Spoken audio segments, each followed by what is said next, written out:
I hope you all are doing great. So welcome back to this channel. Myself Madhu Yadav and I am here to teach you zoology. Okay. So now in the previous lectures I have discussed two chapters of ecology. Okay. In one lecture I have discussed organisms and population. In the another lecture I have discussed ecosystem. Now today in this lecture we are going to understand the third chapter of ecology, that is biodiversity and conservation.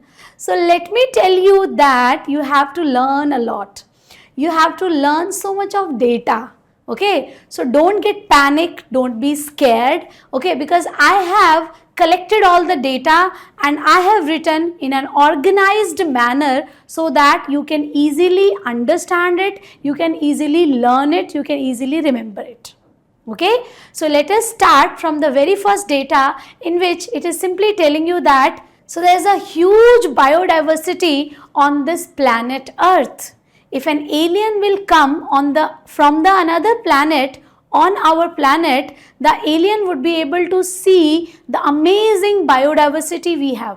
Okay, so the first data given for that is we have 20,000, almost 20,000 species of ants. 20,000 species of ants, and that is the same number of species given for orchids also. So how you can remember it? You can just remember an orchid flower and an ant is, sitting on the orchid flower. Like that you can understand. So 20,000 species of ants, 20,000 species of orchids. Now the another data is 3 lakh species of beetles. 3 lakh species of beetles, whereas 28,000 species of fishes. So this is the first data given.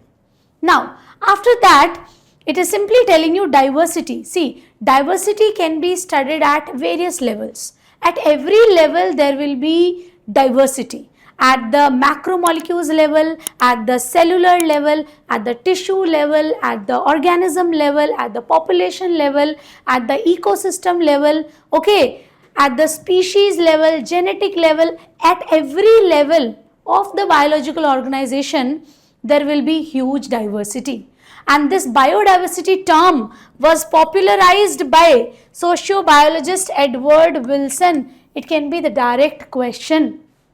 Okay, so we'll be talking about biodiversity or heterogeneity. Biodiversity or heterogeneity, variety. Okay, we have so many variety at every level. So that is biodiversity. Okay, so at all levels of biological organization we can study biodiversity, but the most important levels are genetic diversity at genetic level, species diversity at species level, and ecosystem diversity is at ecosystem level. So the first one is genetic diversity. See, we all are belonging to same species. Let us talk about human beings. Okay, human beings is one species, but still we all look different. Why? Because we have different genes. So we have got different set of genes from our parents, and that is why we all look different. So that is telling you genetic diversity. Another example given in NCERT is about a plant, Rauwolfia vomitoria. This Rauwolfia vomitoria is growing in the Himalayas. So at different places it is producing, the concentration of chemical it is producing varies. Okay, which chemical it is producing? It is producing reserpine. Reserpine is a BP lowering drug. It is used as a BP lowering drug, blood pressure lowering drug. Okay, reserpine. So because of the different genes, because of the different genetics of the different plants of Rauwolfia vomitoria, it is, the concentration of the reserpine varies in different plants. So that is one example given in the NCERT. It produces different concentration of reserpine while growing in different regions. So why there is a difference? There is a difference in the genetics of the one plant can be different from the another plant in the genes. Okay, so genetic diversity. India has more than 50 strains of rice. Our India is very rich in biodiversity. Even if you see the strains of rice and varieties of mango. Mango is one species, rice is one species, but still there are different varieties. Okay, so 50,000 strains of rice are there and 1,000 varieties of mango itself. Okay, 1,000 varieties of mango in India. Now, coming to the second diversity, that is species diversity. So, there can be many species which can belong to one genus. Alright. So, there can be many species. For example, in the Western Ghats, the species of amphibians are more as compared to the Eastern Ghats. Okay, the species of this group of amphibians, the species are more in the Western Ghats as compared to the Eastern Ghats. So, this example you have to remember, examples of NCERT are very important. So, you have to keep every example in mind. Okay, there can be so many other examples as well, but I am only telling you here what is given in NCERT. Now, coming to the ecological diversity, again at the ecosystem level we are talking about. So, the last chapter, the previous chapter was ecosystem. We have seen so many different types of ecosystem, terrestrial ecosystem and aquatic ecosystem. India has so many ecosystem. India has got deserts, India has got mountains, India has got rivers, sea is there, mountains are there, wetlands are there, grasslands are there, okay, alpine meadows are there, mangroves are there. So many ecosystems are present in India. But if you compare India to another country like Norway, there can be just one or two ecosystems. They are existing in Norway. So, Norway is having less ecosystem diversity as compared to India. India is rich in ecosystem diversity. So, now the problem is we have so much of biodiversity. But the problem is we are losing this biodiversity. We are losing this rich legacy which we have got on this planet Earth. So, due to the human activities, we are losing so much of biodiversity. And if this trend will continue, then we can lose the biodiversity in less than 200 years. In less than 200 years, we could lose all the biodiversity in less than 200 years if the present trend will continue. Okay, so let us continue and let us see how much biodiversity is there in world and how much in India. Okay, let us compare. So this is again the data. According to IUCN, IUCN is the International Union for Conservation of Nature and Natural Resources. This full form you have to remember. IUCN stands for International Union for Conservation of Nature and Natural Resources, right? So, according to IUCN 2004 data, it is telling you that how many total species have been described so far. So, more than 1.5 million species total, plants plus animals, total species described so far is more than 1.5 million. Okay, then the another point is species inventories. Species inventories means the data of the species which have been identified so far. That data is more complete for which countries? For temperate than the tropical countries. I will tell you the reason behind this. See, what is temperate area, what is tropic area, tropical area? Okay, you must be understanding this already if you have studied a little bit of geography. If you see near to the equator, there will be tropics. Okay, near to the equator there will be tropics, and then there will be temperate area, and then there will be poles. Alright. So, near to the equator more sunlight is coming, more solar energy is there. Okay, different other factors are also there. So, in the tropics you will see greater biodiversity than the temperate and then the than the poles. Okay, so more diversity is there in the tropical area. So when more diversity is there, then we are not able to find all the species there. But in the temperate area, as compared to the tropics, there are less species. So when there are less species, we are able to identify them and we are able to include them in the species inventories. So this is the reason species inventories are more complete for which area? Temperate or tropic? Tropic is having more diversity, so it is not complete. Okay, so for temperate areas, for temperate countries, species inventories are more complete. Now, next point is how many species are there on this whole planet. Okay, in the world, total a rough estimate is about 20 to 50 millions, but we are not, accepting this. So a scientifically sound estimate is given by Robert May, and Robert May is telling that there could be 7 million species on this planet. The global species diversity is about 7 million according to Robert May, which is scientifically more sound. So we are accepting this data. Okay. Now coming to the next data, more than 70% of all recorded species are animals. Animals are more than plants. Okay. Among the total species, more than 70% are animals. Now if we see plants, we are including all the plants. We are including algae, fungi, bryophyte, gymnosperms, angiosperms. Okay, they are only 22%, not more than 22%. Animals are 70% and plants are not more than 22%.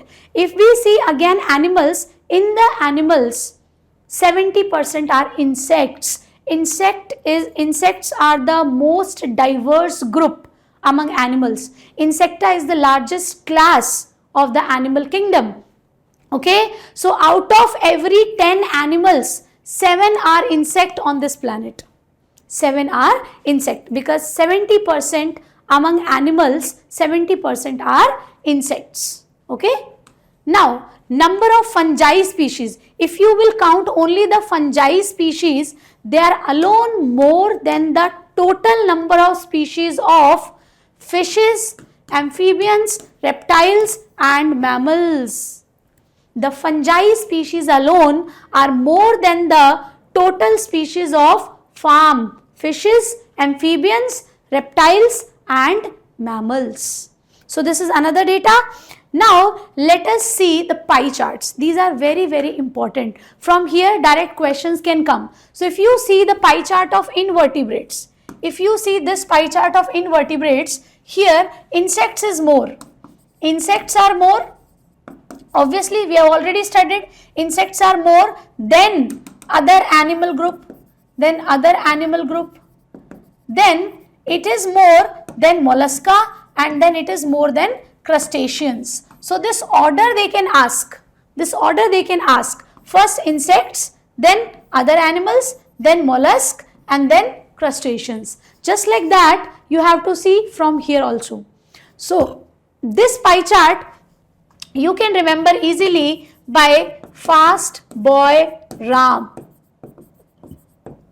F for fishes here. Okay.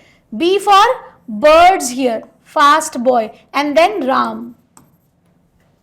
Reptiles, amphibians and mammals. So you can remember this. Fishes are more than birds. Birds are more than reptiles. Reptiles are more than amphibians and amphibians are more than mammals.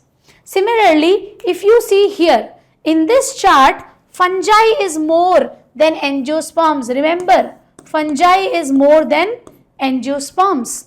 Then after angiosperms, algae will come here. You can see algae will come. Then after algae, mosses will come. After mosses, again the ferns and alleles will come. Ferns and alleles will come and then lichens. So this is the order. Farm phal. Like that you can remember. Farm phal. Like that you can remember. Okay. So the order from these pie charts is important and can be asked directly in the questions. So this is telling you the biodiversity on the global level. So in the whole biosphere, the biodiversity of invertebrates, vertebrates and the diversity of plants is given by the help of the pie charts. You can understand these pie charts, they can directly come as it is, or questions can come and they can ask the order. The next thing is, we are talking about India. So our India, I have already told you, it is very rich in biodiversity. Do you know that India has got how much percent of the land area from the total world? So India has got 2.4% world land area. Only 2.4% area is there in the India from the total world. Okay, India has got 2.4% land area, but still if you see its contribution in the biodiversity is 8.1%, and that makes India one of the 12 mega diversity countries. One of the 12 mega diversity countries. India is one of the 12 mega diversity countries. Now in India, how many plant species are there? 45,000 plant species are there. Okay, and almost twice of plants, animals are there. 90,000 species of animals are there. And now we have estimated that so many plant and animal species are yet to be described, okay, yet to be discovered. So more than 1 lakh plant species and more than 3 lakh animal species are yet, they are just waiting, they are just waiting to be discovered and described. Okay, so let us see further. Further it is telling you that biodiversity is not same everywhere. Okay, in the world or in India also. In the world, first of all, if you see, biodiversity is not same at every place, it differs. So according to the latitudes, first of all, we are seeing the latitudinal gradients. I have already told you latitudes. Okay, this is equator. So this is tropical area. This is tropical area. Then there is temperate area. And then there is the cold place, polar area.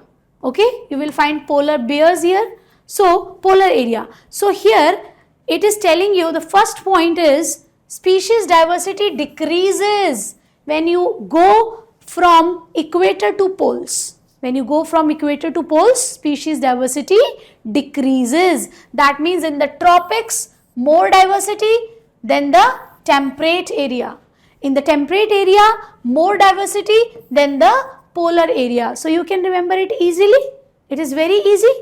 Now, species of birds. If you see near to the equator, here, somewhere here near to the equator, Colombia is there.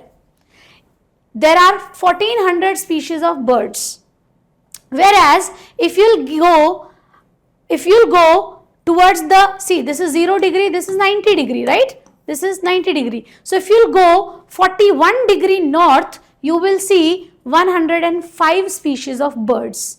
Then further when you'll go 71 degree north, you will see 56 species of birds. So you can see when you go from equator to poles, species are decreasing. Okay, near to the equator, 1400 bird species, then 105, then 56. And if you see India, the most of the part of India is coming in the tropics here, in the tropics here, in the tropical area. Most of the part of India is coming into the tropics. So that is why 1200 species of birds are there. So near to the equator, the tropical area is there, more biodiversity. When we go from equator to poles, diversity is going to be decreased. You have to remember the exact data. Okay, now a forest in Ecuador has 10 times more species of vascular plants than the Midwest of USA. So if you compare a forest in the Ecuador or a forest in the Midwest of USA, there will be difference in the species of vascular plants. Which has more? obviously, which is near to the equator. Okay, so Ecuador has 10 times more species of vascular plants as compared to the forest in Midwest of USA. Coming to the next data comes from the Amazon rainforest. It is a huge forest. Okay, it is present in South America. So Amazon rainforest or tropical rainforest, it can also be called as tropical rainforest, which is present in South America, has the greatest biodiversity. You have to remember the exact data given by NCERT. So how many species of plants are there? 40,000 species of plants are there. Okay, 3,000 species of fishes are there. 1,300 birds are there. 427. These two are same. Mammals and amphibians are same. 378 reptiles are there and 1,25,000 invertebrates are there. All these are the species of plants, fishes, birds, mammals, amphibians, reptiles, invertebrates. You have to write it again and again to learn it exactly what is given in NCERT. Okay, next data is insect species. How many insect species are waiting to be discovered? 2 million insect species are waiting to be discovered and named in the rainforest. Okay, they are just simply waiting to be discovered. Okay, now what is so special about the tropics? Why the tropics are having more biodiversity? What is so special about tropics that might account for their greater biodiversity? So there are some reasons I have written. You have to exactly remember these reasons. See, whenever there is less disturbances in the nature, then species will become like they will evolve and they will get time to evolve, and new species can also form. Speciation takes time. Okay, so when disturbances are there in the nature, then it will not occur, okay, that much. So that is the first reason the tropics remain relatively undisturbed for millions of years, and they have got so much of time for the species diversification. So many different species can be formed when the tropics are less disturbed. Okay, so they are relatively undisturbed. That is the first reason. Second reason is they are less seasonal, more constant and more predictable. We can predict also, and that also accounts for their greater biodiversity. Less seasonal. Season is not changing again and again. Okay, so it is more favorable for the species living there. It is more favorable. Okay, then more solar energy. I have already told you, near to the equator, more sunlight is coming, more solar energy is coming. So more solar energy means more productivity. So they are producing more, then they are reproducing more, and then again they are reproducing, and they are leading to the species. Different species are getting formed. So higher productivity. So these are the main points. First point is relatively undisturbed. Second point is they are less seasonal and more constant and predictable. And the third point is more solar energy. Remember these 3 points exactly like this for the greater biodiversity in the tropics. Now, there was a Stanford ecologist, Alexander von Humboldt.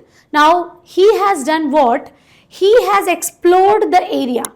And so, when he has entered a forest, okay, he was, working in the South American jungles. So, when he has explored little area, he has got few species. Then he has increased more area, he has got more species. Then he has got again more area, more species. That means species richness is increasing with the increased explored area. But once it has covered all the area, now he is not able to find more new species. That means the graph will come like this.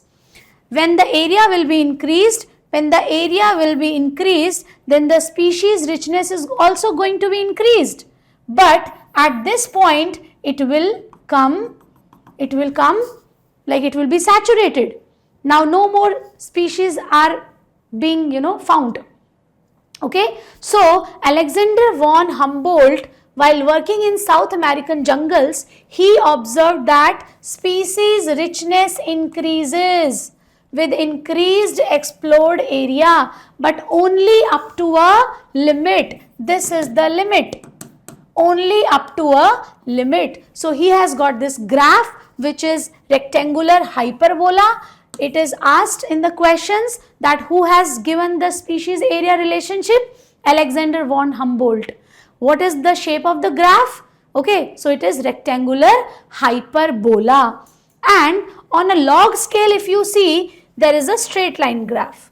On the log scale, you can see on the log scale, it is a straight line graph. Okay. Now, the equation. You have to remember the equation. So, the equation for this graph is S is equal to CA to the power Z. This is the equation. Okay. This is the equation you have to remember. So, here S stands for species richness, C is y-intercept, A is the area explored, and Z is the slope of the line. Slope is this. This is the slope of the line. If this is the graph, you have to see the slope. So, S is equal to CA to the power Z. This is the equation you have to remember. Very, very important equation. If you will write it on a log scale, then log S is equal to log C. This Z which was into the power, it will come in front of log. So, Z log A. So, here I have told you S is species richness, C is y-intercept. Y-intercept, Z is the slope. Slope means what? How much steep. Okay, slope means how much steep. This is less steep, this is more steep.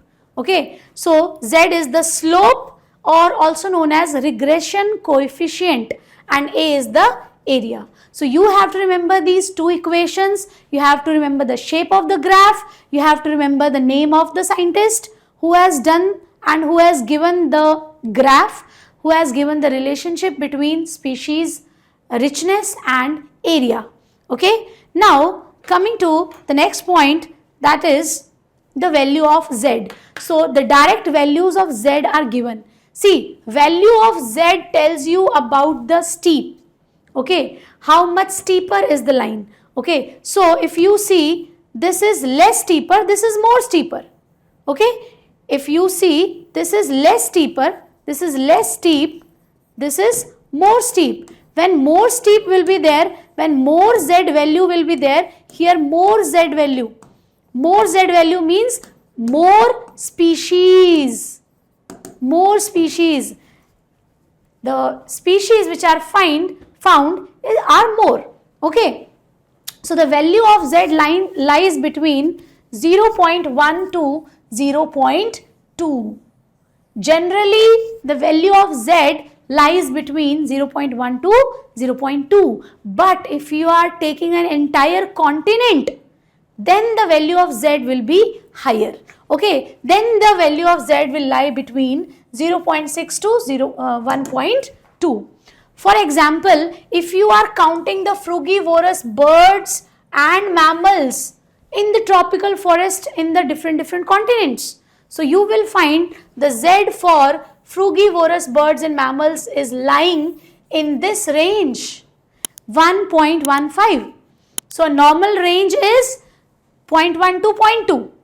But for a very large area, for an entire continent, it will be more, 0.6 to 1.2. For example, 1.15. 1.15 is the Z value for frugivorous birds and mammals of different continents. You are counting in every continent you are going and you are counting the tropical forest. Okay, so you have to remember the Z values, they are very important. Direct question can be asked, and then one question is being asked in the NCERT, that steeper slope means what?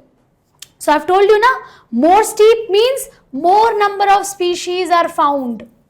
When we are increasing the area faster as compared to the less steep, If Z value is low for an area, if Z value is low, that means we are not finding that many species faster.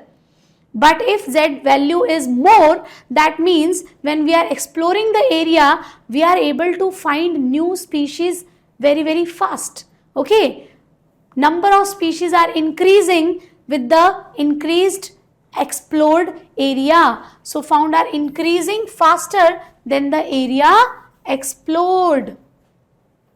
So that is all about the relationship between species richness and area. Next is, what is the importance of biodiversity? Okay, so biodiversity is indeed very, very important. Okay, but first of all, let us understand the meaning of a stable community. Okay, the meaning of a stable community is, in the community there will be so many species, right? Community I have told you.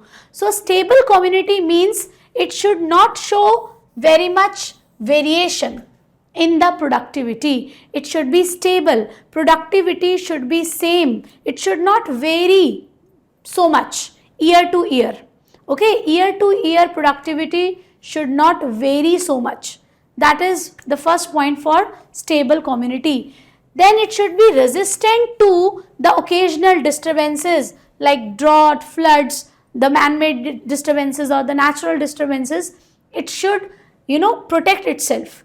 It should be able to protect itself from the disturbances. It should be resistant from the disturbances. And the third point is, it should also be resistant to invasion by alien species. Alien species means any other species from somewhere else. The native place of that species is not this. So that is coming into this place. So that will be an alien species. So a stable community is that community in which the alien species will not be able to grow. It is just, it is resistant for the alien species invasions. Because if alien species will come, then it will make some disturbances for the native species. It will take the, the space and the food for the native species. Okay, so stable community means, first point is, it should show less variation in the productivity. Second point is, it should be resistant to the occasional disturbances. And third point is, it should be also resistant to alien species invasions. Okay, now there was a scientist, David Tillman. He has only told all this because he has done some experiment. He has taken some outdoor plots and then he has seen the variation in the productivity. And then he has told that the stable community is that in which there is less year to year variation in the productivity. So the plots with more species, they are showing less year to year variation. That means biodiversity is important. Okay, when biodiversity is more, that will be more stable because there will be less year to year variation in the productivity. He has seen the plots with more species, more biodiversity show less variation in the productivity. Okay, then increased diversity contributed to higher productivity. What is the reason behind higher productivity? When more species will be there, more productivity will be there. So obviously biodiversity is important. When biodiversity will be more, then productivity will be more, community will be stable. So let us understand the importance with the help of Rivet-Popper hypothesis. This Rivet-Popper hypothesis was given by Paul Ehrlich. Okay, he was the Stanford ecologist and he has given Rivet-Popper hypothesis. So in this hypothesis, let us take the example of a plane. So in the plane, okay, let us just relate the plane with the ecosystem. Let us consider that we are taking plane as ecosystem and all the parts of the planes are joined by the nut bolts. They can be called as rivets. Just like that, the rivets in the ecosystem are species. Okay, so it is considering plane as ecosystem and rivets as species. Just like in an airplane, all the rivets are important, but some rivets are less important, some rivets are more important. For example, the rivets of the wings will be more important, but the rivets in the chair will be less important. If the rivets of the chair will be taken by any passenger traveling into the plane, then it will not give that much, it will not be that much danger for the flight safety. It will not be a threat to the flight safety if the rivets of the chairs are removed by the passengers. But let us suppose if the rivets from the wings of the plane are removed, then it is a danger for the flight safety. Okay, so similarly, when more and more rivets are removed, the plane will become dangerously weak. Similarly, loss of species from the ecosystem, it will lead to the imbalance in the ecosystem.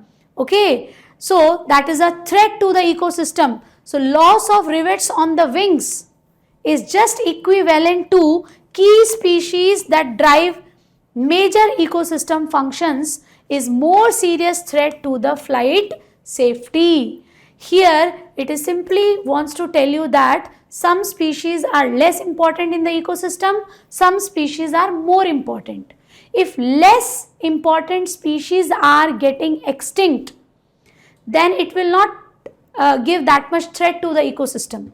But if more important species are going to be extinct, then it is a threat to the ecosystem. It is, the major ecosystem functions will not be done because the key species, the important species, the major species are going to be extinct. So you can relate the ecosystem with the plane and the rivets with the species, and you can easily understand the importance of biodiversity, the importance of species. Okay, the next topic is loss of biodiversity. Let us discuss loss of biodiversity. So we are losing biodiversity at a very high rate. Okay, and I have already told you that humans are responsible. So the very first example is when the humans came to the Pacific Islands, tropical Pacific Islands, when the human came, it led to the extinction of more than 2000 species of native birds. So see, human activities can be dangerous. Okay, because of the human activities, because of the colonization of human here on this island, more than 2000 species of native birds got extinct. Now, IUCN is again giving a red list. Okay, it is the red list of 2004 and it is telling you that in the last 500 years, we have like so many species got extinct. 784 species got extinct. In this 784 species, 338 are vertebrate species, 359 are invertebrate species and 87 are plant species. Okay, so these many species have got extinct. This is the data given by 2004. So all these species have got extinct in last 500 years. From this, many questions will not be asked, but the next point is very, very important. Okay, in the previous year questions, you will see that they are asking from the recent extinctions. They are telling the name of the animal and they are asking either in the matching type question they are asking, or directly it is asking that from where it belongs. So the examples of recent extinctions are dodo. Dodo is from Mauritius. Quagga is from Africa. Thylacine was from Australia. Stellar sea cow was from Russia, and even 3 subspecies of tiger are also, they have got extinct. What are the 3 subspecies? Bali, Javan and Caspian. So these are the examples of recent extinctions. Please remember them. Okay, as it is: dodo, Mauritius; quagga, Africa; thylacine, Australia; stellar sea cow, Russia, and 3 subspecies of tiger have also been extinct. Now the next point is, in the last 20 years, How many species have got extinct in the last 20 years? 27 species. So, we are facing a lot of threat of extinction. Okay, more than 15,500 species worldwide are facing the threat of extinction. And presently, among all these, percentage for different categories is varying. Okay, you can see 32% of amphibians are facing the threat. 31% of all gymnosperms are facing the threat. Okay, 12% of all birds and 23% of all mammals. So 32%, 31%, 23% and 12%. You can understand this. Okay, 32% of amphibians, 31% of gymnosperms, 23% of mammals and 12% of birds. All these percentages are facing the threat of extinction. They are on a verge of getting extincted. So, the episode of mass extinction which is going on now is the sixth mass extinction going on now. Already 5 mass extinctions have occurred and this is the sixth mass extinction, and the rate is very alarming. The rate of the sixth mass extinction is 100 to 1000 times more than the previous 5 mass extinctions. So it is a very alarming rate, and 50% of all the biodiversity will be wiped out in next 100 years. In the starting of the chapter only I have told you, in the next 200 years, all the species can be wiped out. So obviously, in the next 100 years, 50% of the species can be wiped out if this loss of biodiversity will go on, okay, and the same trend will continue, the same rate will continue. If we are losing the biodiversity at the same rate, then in the next 100 years, we are going to lose 50% of the biodiversity. Now, the biodiversity, if we are losing the biodiversity, it will lead to what? It can lead to decline in plant production. It can lower the resistance to environmental disturbances like drought, and it can increase variability in certain ecosystem processes. So, if we are losing biodiversity, it can lead to all these things. Okay? If we are losing biodiversity, then it can lead to all these things. Plant production will be decreased, resistance to the disturbances will be decreased, and variability will increase. So it will not remain stable. Okay, stable community is less variable, but then it will become more variable. So we cannot lose our biodiversity at such an alarming rate. Okay, now let us understand the cause of biodiversity. What can be the cause behind the loss of biodiversity? So there are major 4 reasons. Okay, first one is habitat loss and fragmentation. This is the most important cause behind the loss of biodiversity. Among the 4, total 4 are there. That is why we are calling them evil quartet. We are calling them evil quartet. Quartet means 4. There are total 4 reasons. There are total 4 reasons. The first one is habitat loss and fragmentation. Second one is overexploitation.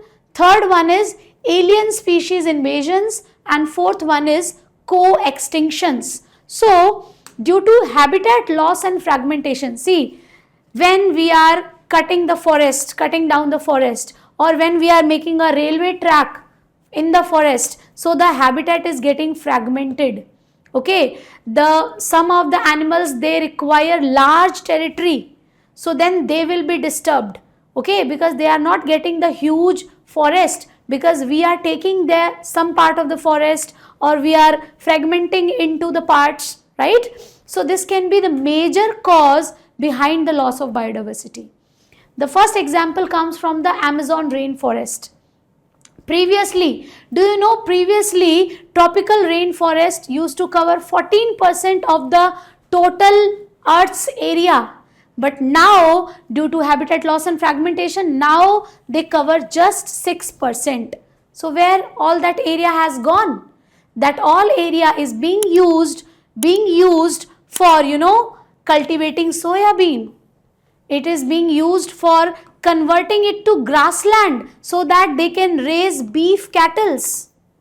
So do you know that the Amazon rainforest is called as lungs of planet? Okay, because they are producing most of the oxygen. They are the lungs of the planet, and we are damaging the lungs of the planet only. We are cutting and clearing the lungs of the planet only. Right? So that is the first example. Another example is so many mammals and birds which require large territory, they are also getting extinct. They are also facing the threat of extinction. They are badly affected because they require large territory, or they are migratory birds. They need to go from one place to another place. Okay, migration. So due to habitat loss and fragmentation, all these things are happening. Coming to the next reason behind the loss of biodiversity, that is over exploitation. We are over exploiting the species. Some of the species, if we are again and again, if we are on a commercial level, if we are extracting the fishes, then it will lead to the extinction of some species of the fish. Okay, so extinction of stellar sea cow and extinction of passenger pigeon are the examples of over exploitation. Due to over exploitation, passenger pigeon got extinct, stellar sea cow got extinct, and even presently many marine fish, because we are over exploiting them, many marine fish are facing the threat of extinction, are endangering, okay, the commercially important species. So presently many marine fishes are around the world are over harvested, and due to that it is endangering the commercially important species. They can get extinct if we will over exploit them. Third reason is alien species invasion. If any other species from anywhere else, it is coming to a place which is not its native place, then it can lead to the extinction of the native species. For example, understand this with the help of the example Nile perch. Nile perch was introduced into the Lake Victoria in East Africa. In East Africa there is a lake. In that lake Nile perch was introduced. So when this Nile perch was introduced, it has led to the extinction of cichlid fish. Cichlid fish. More than 200 species of cichlid fish got extinct. Okay, so Nile perch, due to the Nile perch, which fish has got extinct?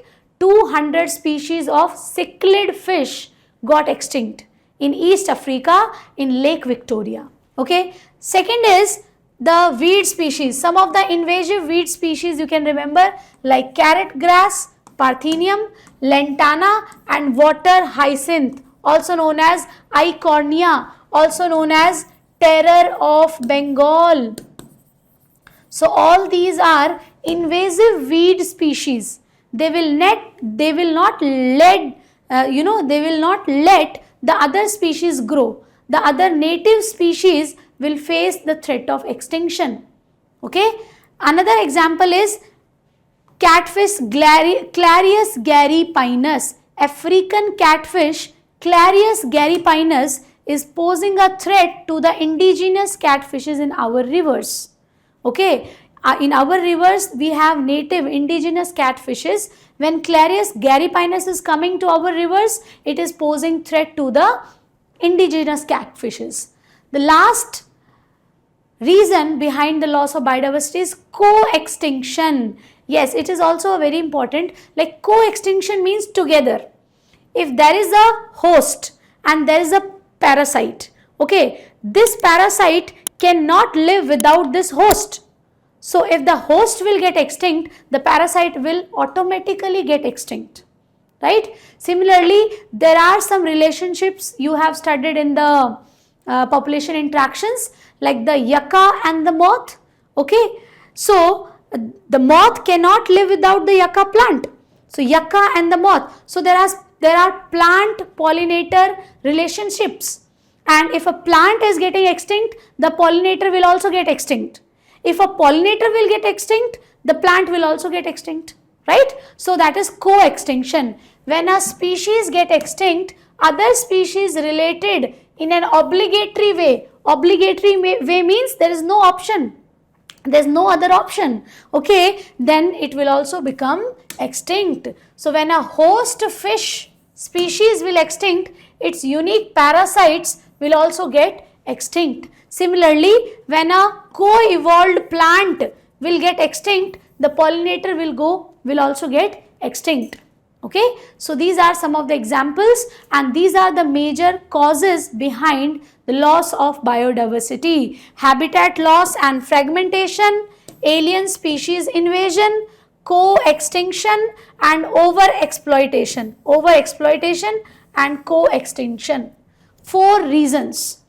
The major reason is the habitat loss and fragmentation. So next we will talk about biodiversity conservation. Now we have seen that so much of biodiversity is getting lost. So how we can conserve the biodiversity and why we should conserve the biodiversity? So under the biodiversity conservation, we are first talking about why we should conserve it and how we should conserve it. Why? See, there are so many reasons. So why we should conserve biodiversity is coming under 3 arguments: narrowly utilitarian, broadly utilitarian, and ethical. Narrowly utilitarian tells you that we are getting so much from the biodiversity. We are getting food, okay? We are getting food like cereal, pulses, fruits. We are getting firewood, fiber construction material, industrial products, tannins, lubricants, dyes, resins, perfumes, and the products of medicinal importance also. Do you know that more than 25% of the drugs are coming from plants? So if we will not get the drugs, if we are getting sick, if we are getting the diseases, and if we are not getting the medicines, the drugs, then we will die, isn't it? So these are important. 25,000 species of plants contribute to the traditional medicines. So obviously biodiversity is very, very important. That is why we should conserve biodiversity, because we are getting so much from the biodiversity. Now the next argument is broadly utilitarian. Broadly utilitarian tells you that even if we are not getting the things for which we are paying, so if we are exploring the biodiversity at every level, okay, what we can get from the biodiversity, we are exploring it at every level, that is called as bioprospecting. There is a term given, bioprospecting, exploring molecular, genetic, species level diversity for products of economic importance, because you have seen that we have got so many products of the economic importance from the biodiversity. Okay, so this is called as bioprospecting. We are exploring the diversity at every level to get what we can. We are so greedy, we are so greedy and selfish. We don't think about the other species and we only think about ourselves, what we can get from the other species. Now, the next argument is broadly utilitarian, which tells you that there are few things for which we are not paying, but we are getting from the, we are getting from the biodiversity, like oxygen.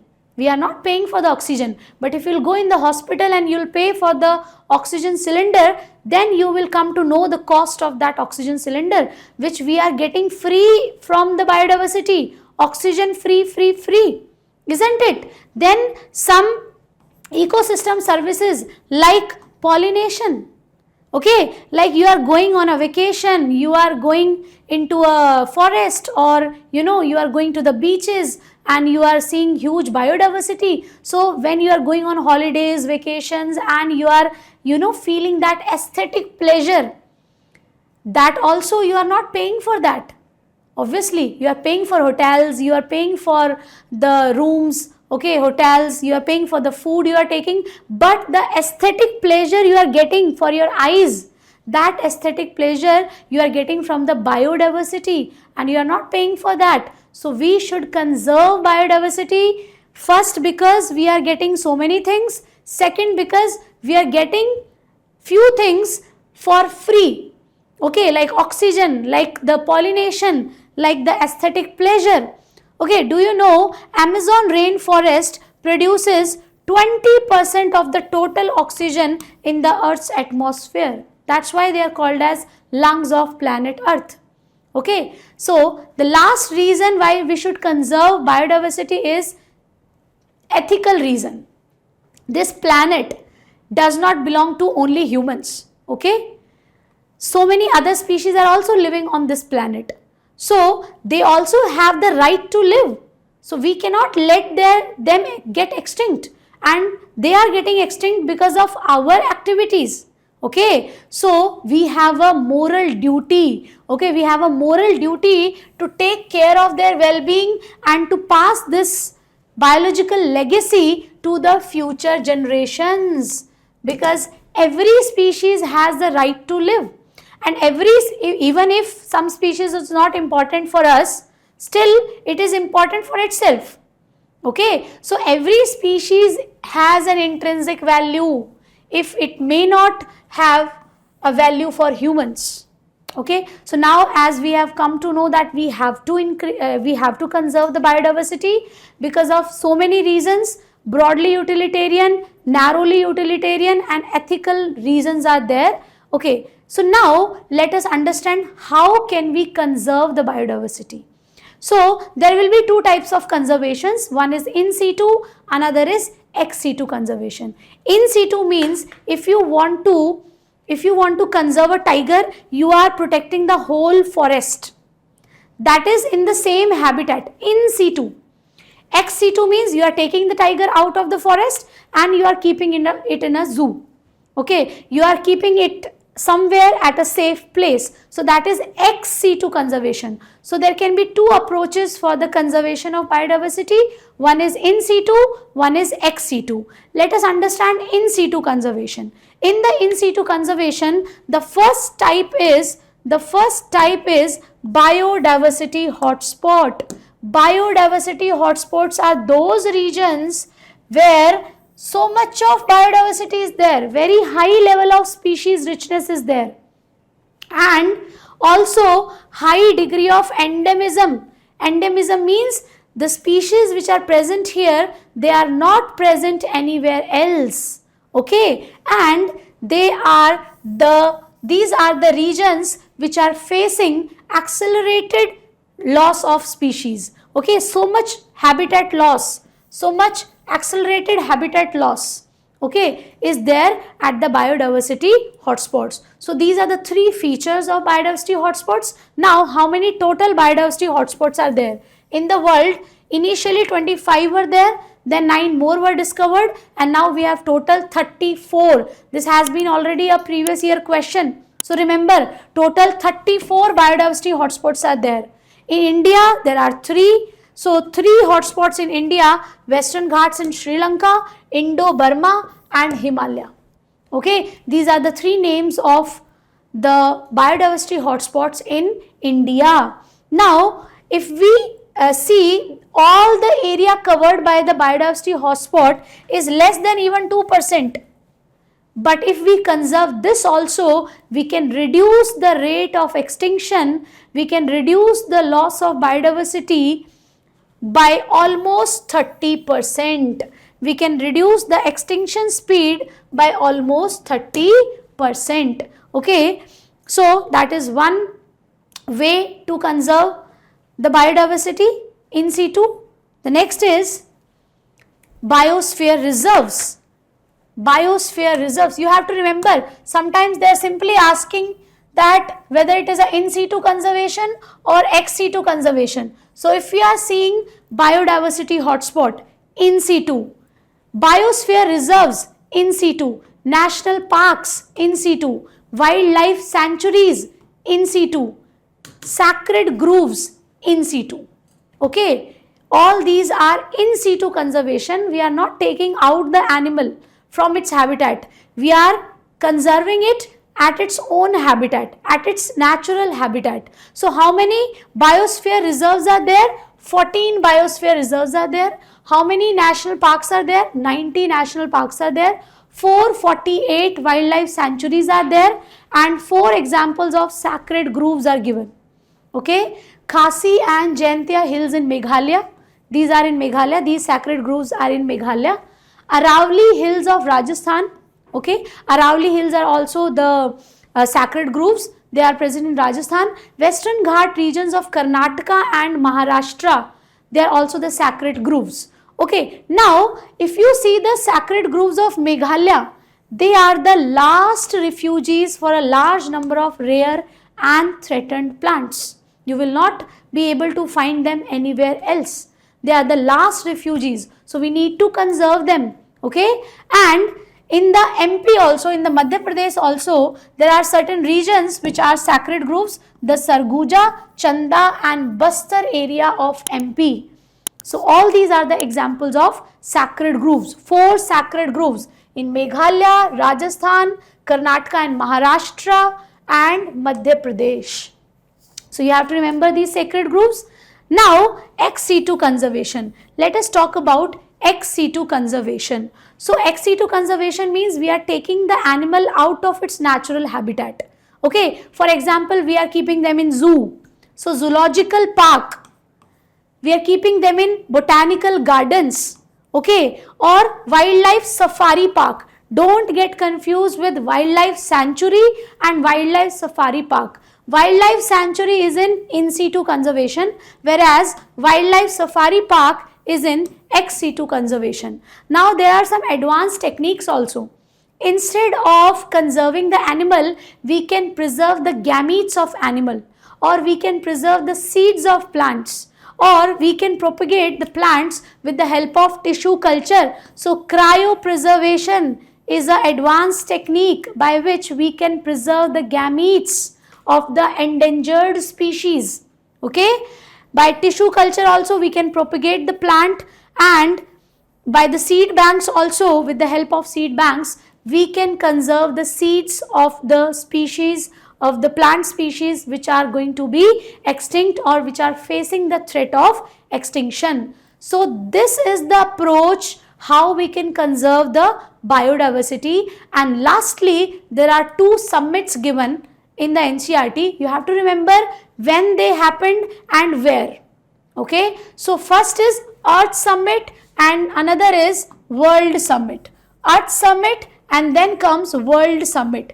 Earth Summit occurred in 1992, whereas World Summit, it has happened in 2002.